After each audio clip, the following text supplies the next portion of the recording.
પરમ બંધુના ચરણોમાં વંદન સાથે તમને બધાને ભાવથી વંથળ ગુરુગાદી વતી જય શ્રી કૃષ્ણ, જય ગુરુદેવ. આ પવિત્ર અને પાવન ધામ આપણા ધના બાપાનું પવિત્ર જગ્યા કે જ્યાં આજે ત્રિવેણી કહેવાય. ત્રિવેણી શું કામ? જે ધના બાપા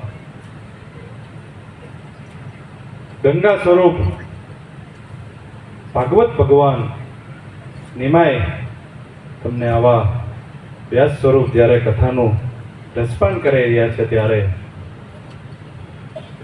પવિત્ર ધામની અંદર પવિત્ર કથાનું રસપાન મળે ને સાહેબ, એટલે આપણા ઘરના આંગણે ગંગા કહેવાય, જેનો તમે બધા લાભ લઈ રહ્યા છો. ત્યારે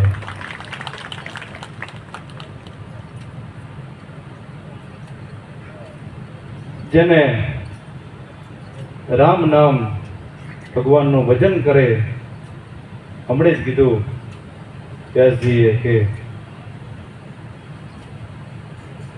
કે ધના બાપા ભજન કરવા જાય, વાડીનું ધ્યાન રાખવા ભગવાન આવતા. પણ ક્યારે આવતા? પુરુષોત્તમ બાપાએ કીધું છે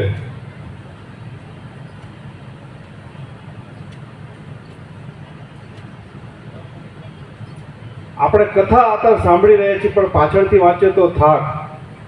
ત્રિવિધિના તાપમાંથી તપેલો જીવાત્મા 84 લાખ યોનિમાંથી ભટકતો ભટકતો જ્યારે એને મનુષ્ય એને જન્મ મળે છે,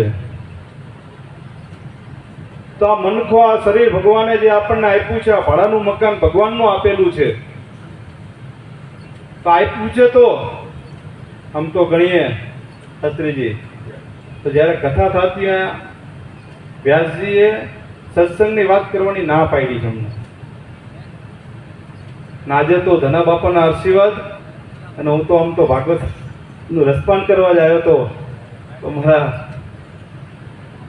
દાદાની ઈચ્છા હતી કે બાપુ થોડી વાર.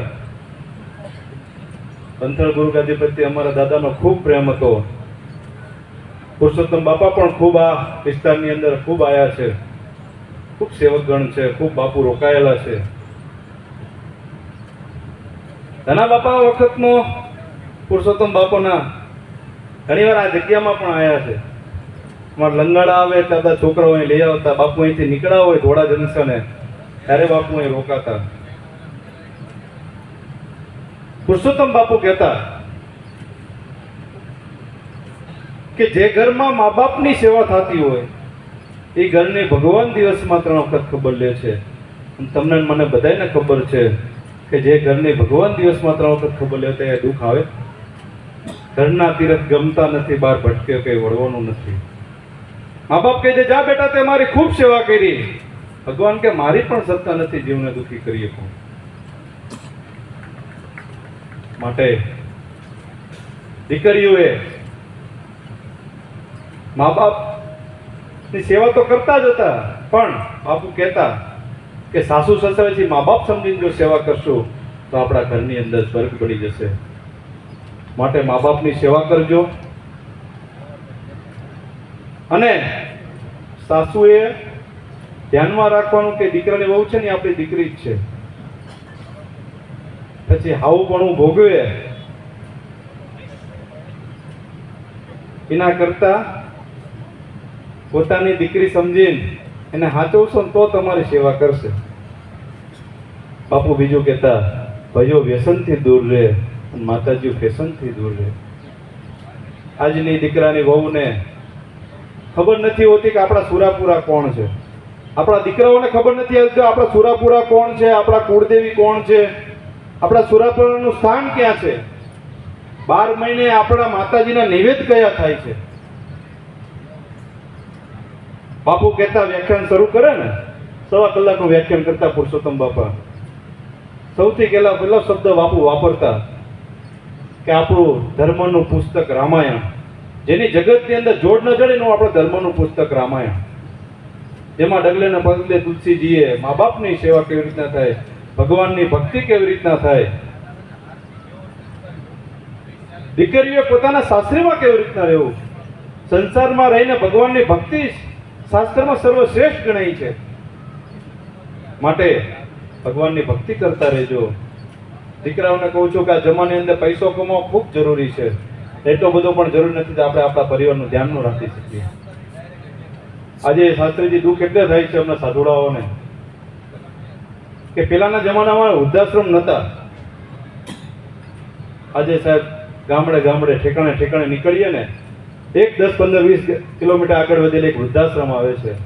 આ દેશની એવી તો શું વ્યથા આવી કે એક મા બાપ 4 દીકરાઓને સાચવી શકે છે અને 4 દીકરાઓ 2 મા બાપને નથી સાચવી શકતા.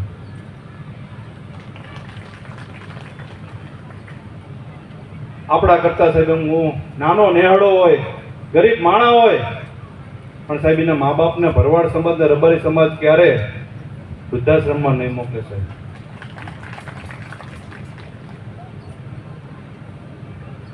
સાહેબ વ્યાજ બધાને રમાડવાનું વાલું હોય.